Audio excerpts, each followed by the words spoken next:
যারা দুর্নীতি মানি লন্ডারিংয়ের সাথে যুক্ত তারা ভোট কেন্দ্রগুলো দখল না করুক, জনগণের ভোট কেন্দ্র জনগণই পাহারা দিক এবং যে আইন শৃঙ্খলা রয়েছে সেই আইন শৃঙ্খলার আমরা যথেষ্ট সক্ষমতার পরিচয় দেখতে পাচ্ছি না। এবং আমরা এও বলে আসছি বর্তমান যে নির্বাচন কমিশন রয়েছে তাদেরকে একটি পুনর্গঠনের কথা, কিন্তু তাদের অধীনে নির্বাচন আয়োজন হতে যাচ্ছে। তারা অনেক উদ্যোগ নিয়েছে প্রবাসী ভোটাধিকারের বিষয়ে, আমরা সেগুলোকে স্বাগত জানাচ্ছি, কিন্তু তারা তাদের কর্মের পরিচয় দেখাতে হবে যে এটা আগের যে রকিবুল কমিশন রয়েছে সেটা থেকে আলাদা। গণ অভ্যুত্থানের পরে যে আমরা নতুন বাংলাদেশে প্রবেশ করতে যাচ্ছি, তারা সেই সক্ষমতার পরিচয় জনগণের সামনে একটি নতুন ধার দিগন্তের উন্মোচন করবে তারা। এবং আপনারা এখানে দেখেছেন নির্বাচন আচরণবিধিতে সংস্কার কমিশনের অনেকগুলো প্রস্তাবনা এসেছে। সেই প্রস্তাবনাগুলোর মধ্যে কালো টাকার ছায়া থেকে বাংলাদেশকে মুক্ত করার জন্য প্রত্যেক প্রার্থী অথবা প্রত্যেক ভোটারের জন্য 10 টাকা করে খরচ করতে পারবে, অথবা 25 লাখ টাকার যে নিয়ম নীতি দেওয়া হয়েছে, আমরা আমাদের প্রার্থীদের ক্ষেত্রে এই কমিটমেন্ট দিয়েছি যে আমরা এর মধ্যেই থাকব। অন্যান্য প্রার্থী যারা রয়েছে নির্বাচন কমিশন আশা করি এই বিষয়টি নিশ্চিত করবে, যদি না করতে পারে তাহলে বৈষম্যমূলক একটি অবস্থানে নির্বাচন কমিশন যাবে। এবং পুরো বাংলাদেশের জনগণের যে দেওয়ালগুলো রয়েছে, রাষ্ট্রীয় যে প্রতিষ্ঠানগুলো রয়েছে, একটি পোস্টারের অপসংস্কৃতিতে ভরে গিয়েছে। আমরা আশা করব নির্বাচন কমিশন যে নিয়ম শৃঙ্খলা দিয়েছে সে বিষয়ে সকল দল একসাথে এসে সুন্দর একটি সংস্কৃতির মধ্য দিয়ে আমরা একটি আগামী ভালো, সুস্থ, সুন্দর এবং সৎ, যোগ্য, যেটা আমরা দীর্ঘকালীন অপেক্ষা করেছিলাম, এমন একটি নির্বাচনে যেতে পারব। এবং আপনারা ইতিমধ্যে দেখতে পেয়েছেন যে অনলাইনে যারা আমাদের নারী প্রার্থী রয়েছে তাদেরকে হ্যারাসমেন্ট করা হচ্ছে। এই বিষয়ে নির্বাচন কমিশনের একটি প্রোগ্রাম ছিল, সেখানে আমরা আমাদের বক্তব্য উপস্থাপন করেছিলাম। আমরা বলেছিলাম সাইবার বুলিং এবং অনলাইনে নারীদের হ্যারাসমেন্টের বিষয়ে তারা একটি মনিটরিং সেল গঠন করার জন্য। আমরা এই বিষয়ে এখনই উল্লেখযোগ্য কোনো অগ্রগতি দেখতে পাইনি।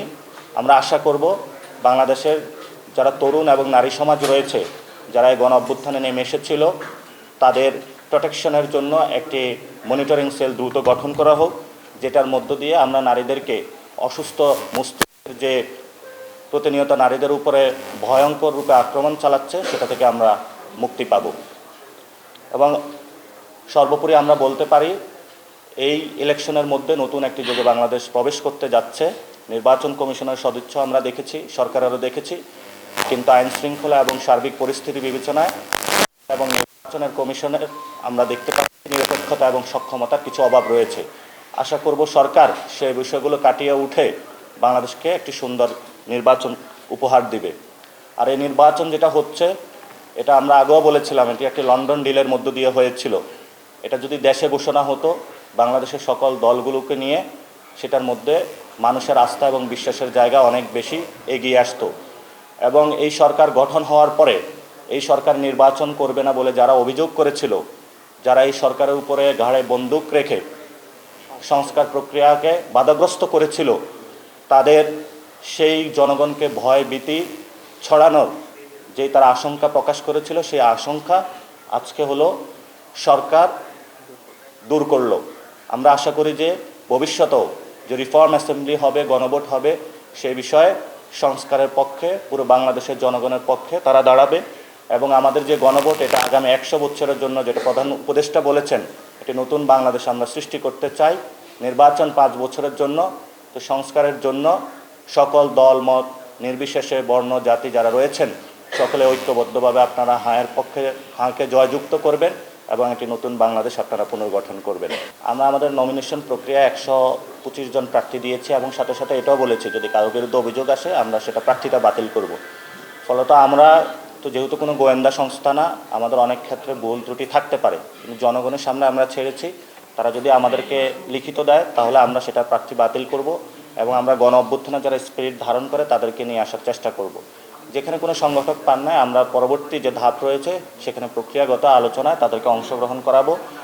এবং আসিফ মাহমুদ গতকাল আজকে তফসিল ঘোষণার আগ পর্যন্ত সরকারের অংশীজন ছিলেন, ফলত আমাদের কমেন্ট করার জায়গা ছিল না। আমরা চাই সকল আমাদের যারা সহযোদ্ধা রয়েছে, যারা বিপ্লবী স্পিরিট ধারণ করে সংস্কারের পক্ষে, এনসিপির পক্ষে এসে কাজ করুক, সেটা আমরা তাদেরকে আবেদন রাখবো। তবে ব্যক্তি জায়গায় সবার স্বাধীনতা রয়েছে, আমরা স্বাধীনতার জায়গাটাও খর্ব করব না।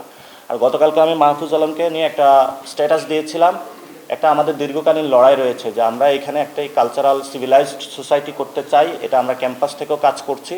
সো আমাদের এই কাজটা যাতে বন্ধ না হয় এবং সামনেও আমরা কাজটা এগিয়ে নিতে চাই, সেই জায়গাটায় আমি ইঙ্গিত করেছিলাম। আমরা মনে করি ভারতীয় হিন্দুত্ববাদের সামনে দাঁড়িয়ে যে আমরা একটি সুন্দর বাংলার স্বপ্ন দেখি, সেই সুন্দর বাংলাটা এখনও প্রতিষ্ঠিত হয়নি। সুন্দর বাংলা যদি আমরা প্রতিষ্ঠিত না করতে পারি, তাহলে বাংলাদেশ রাষ্ট্রের যে অস্তিত্ব সেটাও ব্যাহত হওয়ার একটি আয়োজন চলছে। এবং আপনারা দেখেছিলেন যে পশ্চিমবঙ্গের মমতা মুখার্জি উনি বলছিলেন যে তাকে বাংলাদেশি বলে ট্রিট করা হচ্ছে। সো আমরা এখানে যারা বাঙালি রয়েছেন, আমাদের মুসলমান রয়েছেন, সিটিজেন রয়েছেন, আমরা সকলের অধিকারগুলো নিশ্চিত করতে চাই। আমরা যেমন আমাদের এই ভূখণ্ডের মানুষের অধিকার নিশ্চিত করতে চাই, তেমনি বিশ্বের যেখানে মানুষ নিপীড়িত নির্যাতিত সেখানের মানুষের অধিকারগুলো নিশ্চিত করতে চাই। এই লক্ষ্যই ছিল আমাদের মুক্তিযুদ্ধের অন্যতম লক্ষ্য। এবং আমরা সাথে সাথে স্বাধীনতার যে সংগ্রামী আমাদের যুদ্ধ ছিল, সেখানে যারা শহীদ হয়েছেন সেই শহীদদের যে সাম্য, মানবিক মর্যাদা এবং ন্যায় বিচারের যে প্রেরণা, সেটাও আমরা ধারণ করতে চাই এবং সেই যুদ্ধটা আমরা চালিয়ে যেতে চাই এবং সেটা কমপ্লিট বাংলাদেশে আমরা করতে চাই। সেজন্য আমি এই ইঙ্গিতটা দিয়েছিলাম।